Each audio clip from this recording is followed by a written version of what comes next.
Hello friends, 10th standard சயின்ஸுக்கான important question already உங்களுக்கு update பண்ணியிருந்தேன். இருந்தாலும் திரும்பவும் உங்களுக்கு அப்டேட் பண்ணுறேன். இல்லை இந்த இம்பார்ட்டன்ட் மட்டும் இருக்கக்கூடிய smart work material Tamil medium English medium ரெண்டு பேருக்குமே தனித்தனியாக வேணும் அப்படின்னா ஆல்ரெடி நீங்கள் பே பண்ண மாதிரி தான் 8072021998 அப்படிங்கிற இந்த நம்பருக்கு பே பண்ணிட்டு வாட்ஸ்அப்பில் மெசேஜ் பண்ணிங்கன்னா உங்களுக்கு கொஸ்டின் வித் ஆன்சரோட சென்ட் பண்ணிடுவேன்.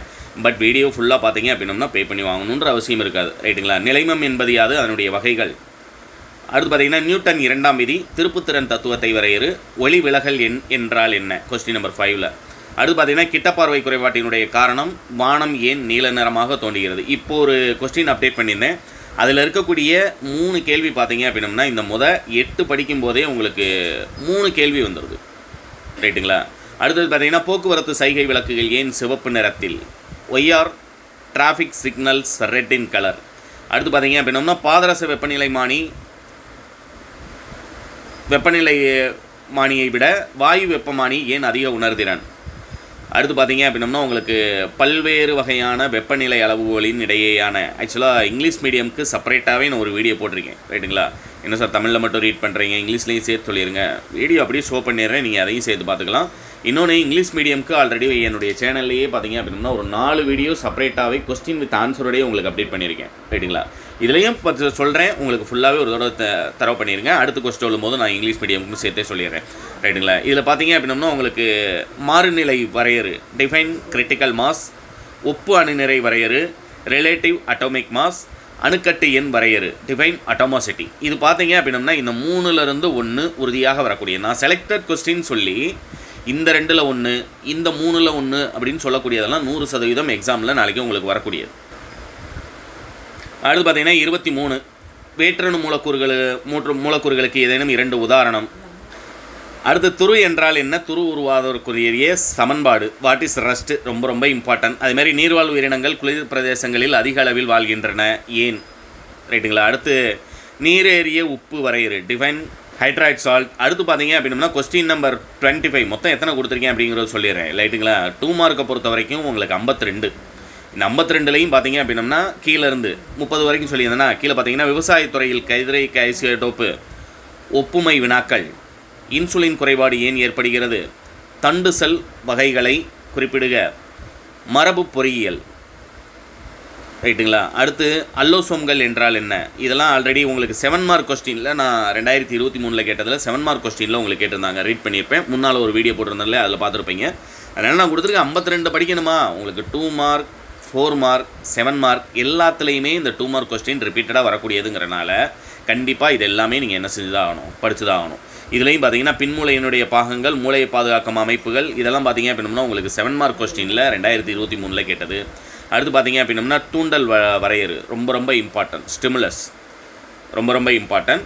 அடுத்தது 4 மார்க் கொஸ்டினில் குறிப்பிட்டு ஒரு 10 சொல்கிறேன்னு சொன்னேன் இல்லையா, மொத்தம் இதில் எத்தனை இருக்குது அப்படிங்கிறத சொல்லிடுறேன். மொத்தம் பார்த்தீங்க அப்படின்னா உங்களுக்கு 32 4 மார்க் கொஸ்டின். இதுலேயும் டாப் 15 கொஸ்டின் மட்டும் நான் சொல்கிறேன், இப்போதைக்கு படிச்சுக்கிட்டு இருங்க. அடுத்து டாப் 10 கண்டிப்பாக நம்முடைய சேனலில் உங்களுக்கு அப்டேட் ஆகும். ராக்கெட் ஏவுதல், டிஸ்கிரைப் ராக்கெட் ப்ரொப்ளூஷன், குவிலென்ஸ் வழியாக பிம்பங்கள் தோன்றுவதற்குரிய விதி. ரைட்டுங்களா? அடுத்து பார்த்தீங்க அப்படின்னா கிட்டப்பார்வை தூரப்பார்வை, நியோப்பியா ஹைட்ரோமெட்ராஃபியா ரொம்ப இம்பார்ட்டன்ட். இப்போ நான் சொன்ன 3ல் இது 2ல் 1 உறுதியாக பரீட்சையில் கேட்கக்கூடியது. ரைட்டுங்களா? அடுத்து பார்த்தீங்கன்னா மின்னழுத்தம் மற்றும் மின்னழுத்த வேறுபாட்டை வரையறு, electric potential and potential difference. ரைட்டுங்களா? அடுத்தது பார்த்தீங்க அப்படின்னா மின் சுற்றுகளில் புவித்தொகுப்பு கம்பிகளின் பங்கு, வீட்டு உபயோக முன்சுற்று, சோடி மற்றும் டஜன் இடப்பெயர்ச்சி விதிகளை கூறுக, ஒப்பு மூலக்கூறு நிறை ஆவி அடர்த்தி இடையேயான தொடர்பை வருவி, சோப்பு மற்றும் டிடர்ஜென்ட் வேறுபாடு, இரத்தத்தினுடைய பணிகளை பட்டியலிடுக, மெண்டல் ஏன் பட்டாணி செடியை தேர்ந்தெடுத்தார், குரோமோசோமின் அமைப்பை விளக்குக. அப்படியே கீழே வந்தேன் அப்படின்னம்னா அட்டையின் ஒட்டுண்ணி தகவமைப்புகளை பட்டியலிடுக, மறிவினை வில் தூண்டல் துளங்கல் பாதையை படத்துடன் விவரி.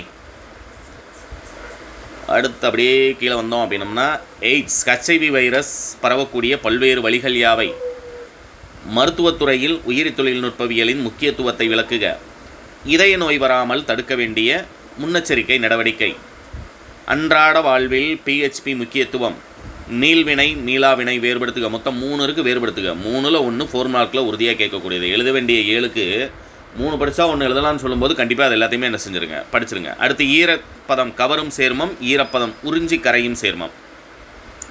கால்சியம் கார்பனேட் சிதைவு வினையை விளக்குக.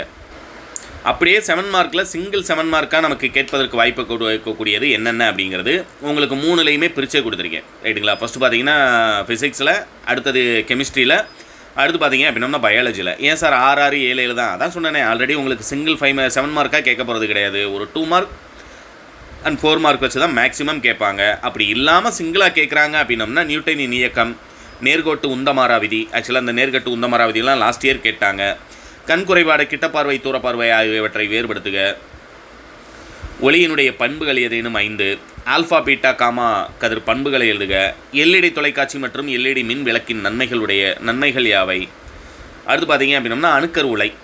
கெமிஸ்ட்ரியில் நவீன அணுக்கொள்கையின் சிறப்பம்சம், ஒப்பு மூலக்கூறு நிறை, ஆவி அடர்த்தி இடையேயான தொடர்பு, கரைதிறன் பாதிக்கும். ஆக்சுவலாக இது 4 மார்க்லேயும் உங்களுக்கு கொடுத்துருப்பேன். அன்றாட வாழ்வில் pH எவ்வாறு முக்கிய பங்கு வகிக்கிறது, கரும்பிலிருந்து எத்தனால் எவ்வாறு பிரித்தெடுக்கப்படுகிறது. ரைட்டுங்களா? அடுத்து பார்த்தீங்க அப்படின்னா இதில் ரத்தத்தினுடைய பணி 4 மார்க்கில் கொடுத்தது தான். ஒளி சார்ந்த வினை, ஒளிசாரா வினை, நீராவி போக்கு என்றால் என்ன? அடுத்து பார்த்தீங்கன்னா ஒரு சூழின் அமைப்பை படத்துடன் விளக்குக. ரொம்ப ரொம்ப இம்பார்ட்டன்ட், இந்த வருஷம் கேட்பதற்கு வாய்ப்பு இருக்கக்கூடியது. அடுத்து பார்த்தீங்க அப்படின்னம்னா இருபண்பு கலப்பை ஒரு உதாரணத்துடன் விளக்குக. இது எல்லாமே ஒரு தடவை படிச்சுக்கோங்க. இதை டவுன்லோட் பண்ணுறதுக்கான லிங்க் உங்களுக்கு டிஸ்கிரிப்ஷனில் இருக்கும். டவுன்லோட் பண்ணுங்கள். உங்களுடைய ஃப்ரெண்ட்ஸ்க்கு மறக்காமல் ஷேர் பண்ணிடுங்க. All the best.